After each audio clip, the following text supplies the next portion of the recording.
This is going to be a fun episode. We're going to start with a game. The first game is, what do these things all have in common?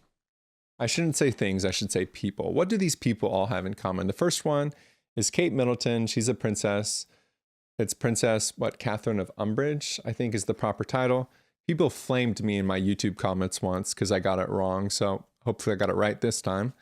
SGA, Shai Gilgeous-Alexander of the Oklahoma City Thunder, defending national champion, reigning MVP, 44th president, Barack Obama, legendary painter, Bob Ross. What do all of these people have in common?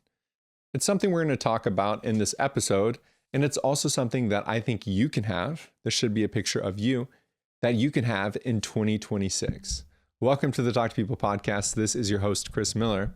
This premise, this concept of aura is something that I saw in the zeitgeist, the digital world, pretty prevalently 2 years ago, a year ago. But since then, I haven't seen it as much. That's typically how it goes. New things pop up. There's more memes, different types of posts, different trends. But I think this trend has merit. And I want to make a video about it because it's something I want you to be thinking about when you move into 2026. Because it's something that will improve how you can connect to the people around you. I think thinking about your aura is going to help you connect to those that matter most. It's going to help you show up more fully you, more fully alive to the places and spaces where you connect with people. And it's going to make you more memorable and you're going to have more fun. I think when you invest time and energy to your aura, to thinking about your social footprint, your social thumbprint, that's a better way to put it, your unique social thumbprint that you press into your social fabric, there's going to be more opportunities that come to you. You're going to have a better romantic life, for whether you're looking for your spouse or whether you have a spouse. You're going to be better with your friends and with your family. I know I am promising a lot. And typically the premise I should follow is under promise, over deliver. But I'm starting this episode off by over promising. Because when we look at what is aura, it's something quite important. Urban Dictionary, one of the most scholastic and scholarly sources one could look at, says aura is the life energy one possesses. It can be used in many ways. It can affect others, and there are different kinds of aura. Let's see here, Webster, what's this one? Yeah, Merriam-Webster says, aura is a slang term meaning stylishness, confident, and suave excellence. I've also found aura is a distinctive quality or atmosphere that someone gives off. It says aura is not static, so it changes. It can go up or down, which is another reason why it's important to be thinking about aura. So before you click off, before you go to a different episode, let me kind of back myself up here. I'm not someone who talks about chakra, or I'm not someone who typically talks about you give off good energy. But I do think there's something there. I do think that we have all been in moments where someone comes into the room and things shift. It can be a good or a bad shift. There have been moments where you are sitting across from the table and you can feel that pit in your stomach because there's about to be bad news.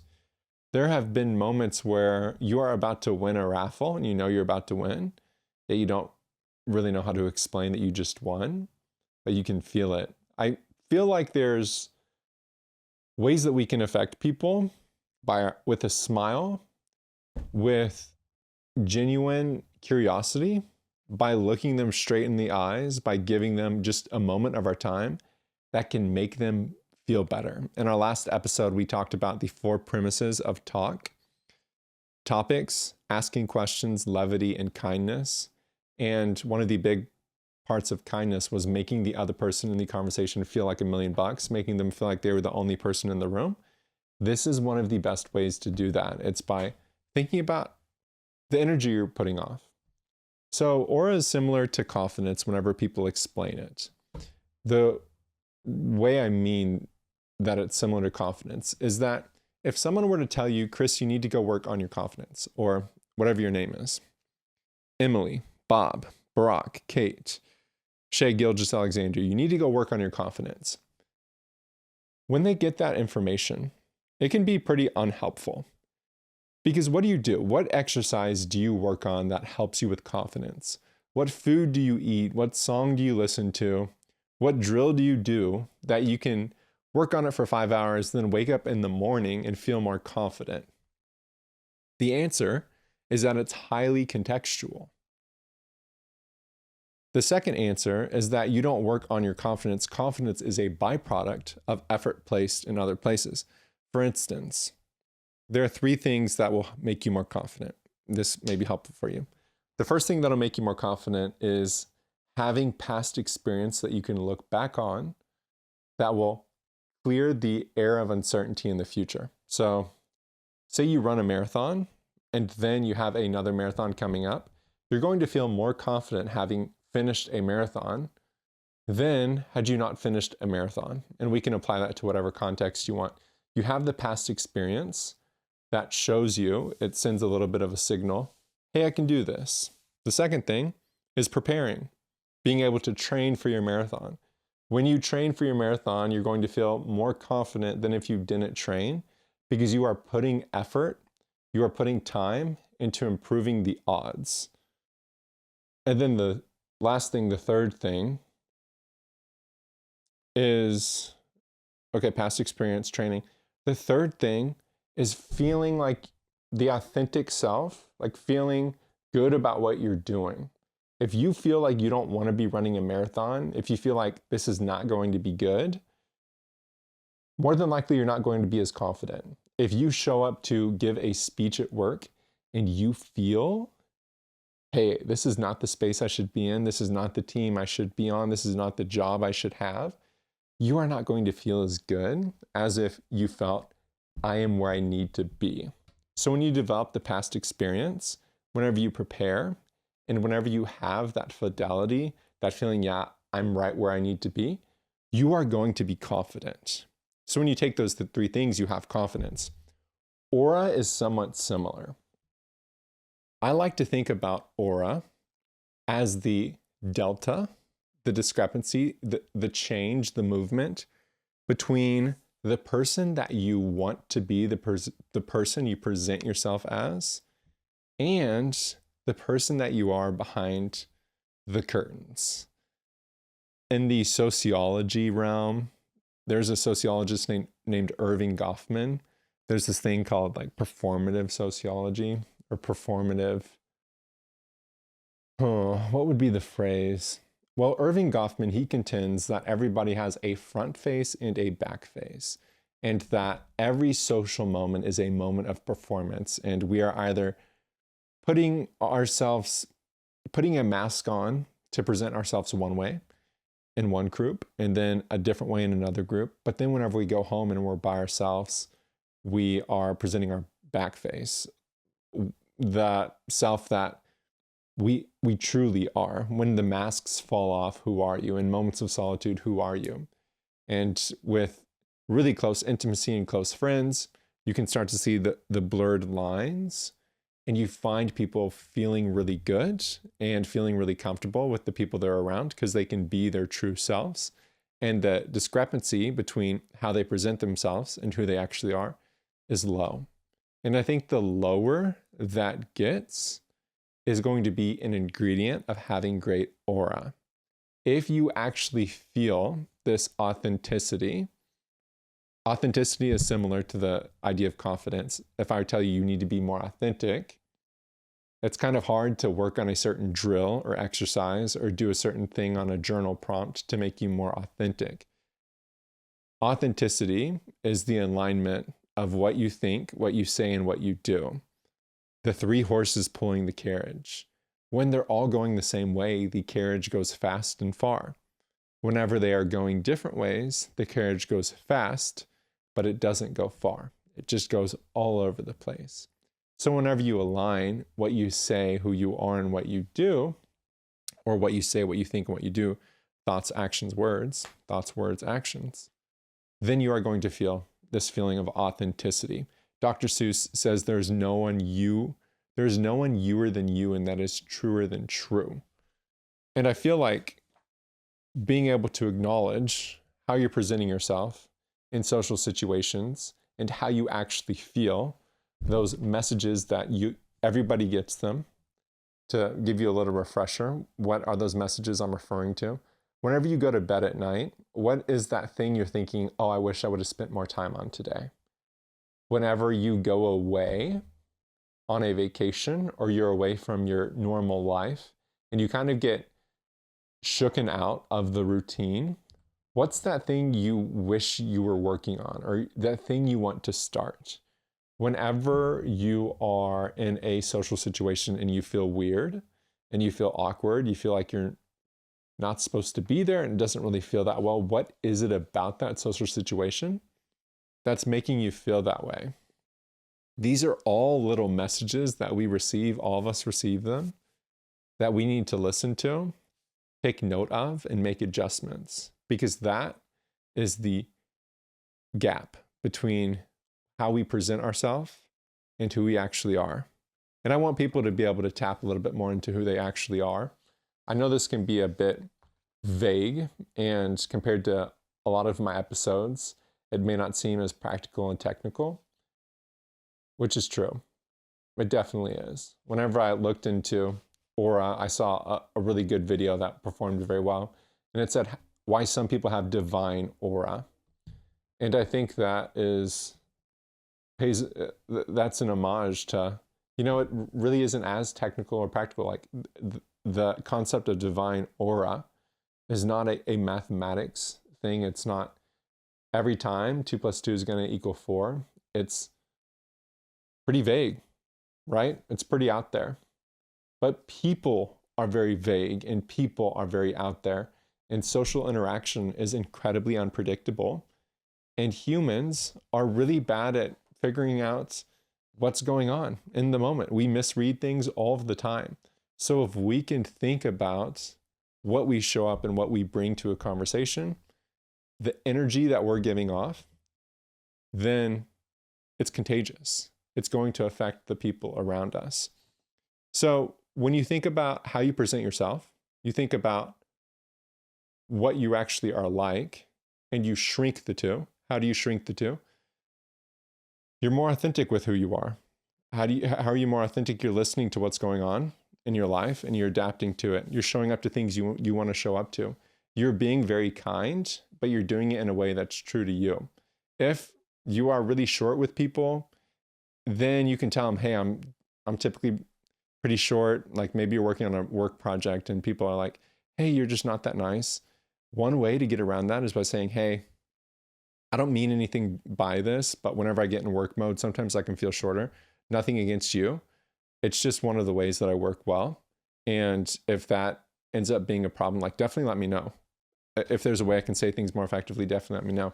I'm here to work and I'm here to get the best outcome. So there's different things that we can hedge, ways that we interact or behave to make those feel better that are working with us, but make it feel as if we're being more authentic to who we are. Man, I'm starting podcasts and I am getting to a point to where I get lost in the sauce of being able to follow the logic of the podcast and making sure I don't put too much into it, while also making sure I add value, add a unique idea that my listeners can chew on, my viewers can chew on, yet don't add too much, because I'm thinking about another thing that's really important with aura, and I'm just going to add it in, but I don't want to bog things down. So if you feel like I'm bogging things down, then buckle up, because I'm going for it anyways.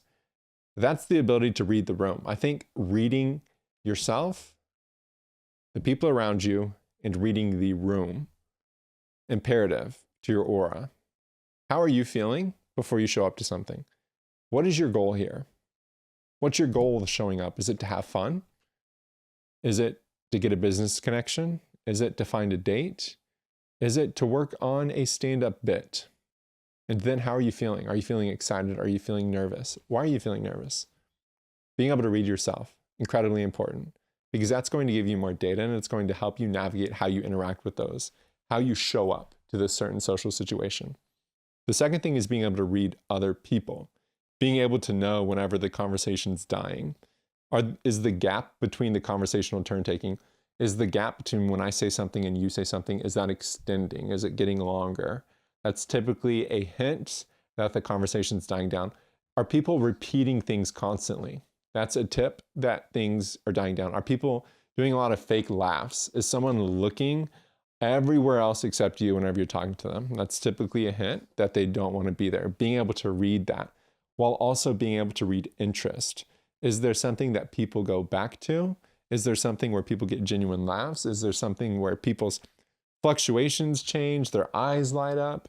Being able to read that. Important. And then being able to read the room. If you're showing up to this young adults church thing, if you're showing up to this, one time in North Carolina, I got invited to this leadership event, and there's a guy who had been a friend of mine. He was like, yeah, man, dude, you're such a great leader. And dude, let me introduce you to my mentor. He's a billionaire or a millionaire. If the one quality someone has to describe somebody as they're a millionaire, typically stay away. Okay. But yeah, he's a millionaire. And then I show up to this event and it's all about a multi-level marketing thing.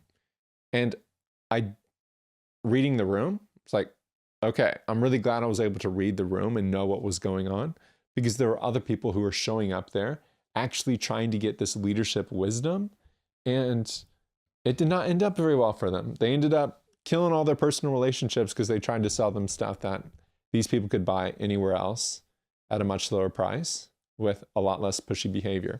So being able to read the room.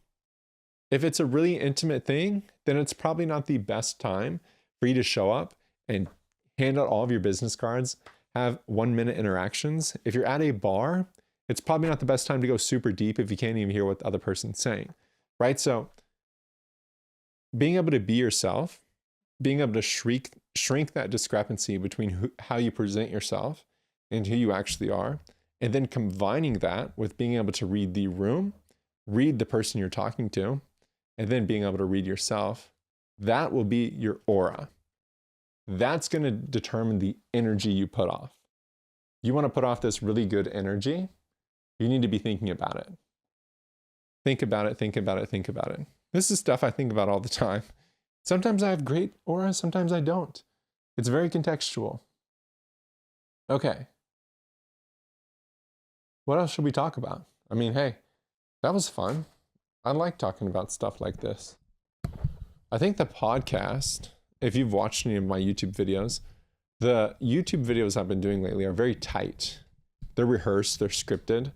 I do a lot of analysis over certain moments, and I go super deep on those certain moments. The podcasts are shotgun burst, super sloppy, maybe not sloppy, but not as rehearsed, not as tight, very loose, but it's a different feeling. This is where I get to hang out with you when you go on a drive, where you're walking.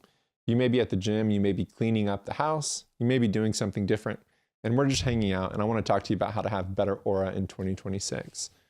Meanwhile, the YouTube videos are much more targeted. They're kind of like the news. I do recent events. So I hope you enjoyed being able to talk with me today. I wish the best for you and your aura. I think you're going to have great aura in 2026. I think 2026 is going to be a year where opportunities show up for you, where people are connected to you, where you get to make people smile and laugh and feel like they are here for a reason. And I have a feeling that you are going to make some really good friends because you are going to have the confidence to show up to new places. You're going to tap into your interests that you have that are unique to you, like crocheting or like playing volleyball or like playing a certain video game. And then you're going to find and seek out social opportunities that exist for those things. And you're going to have the confidence to show up to them. I believe that for you. And whenever you do, you're going to show up to them with excitement. You're going to have genuine curiosity. Follow it, ask questions, have follow-up questions, show up a few more times. And then ultimately, you're going to find your new friend. You're going to find your new date. You're going to find a new opportunity for you to get more social interaction and feel happier about where you are in life. So that's my blessing and my wish for you. Thanks for listening to the Talk to People podcast. If you haven't already, be sure to like and subscribe. Rate this episode 5 stars. Nothing else, wherever you're listening to it. And remember, life is better when you talk to people.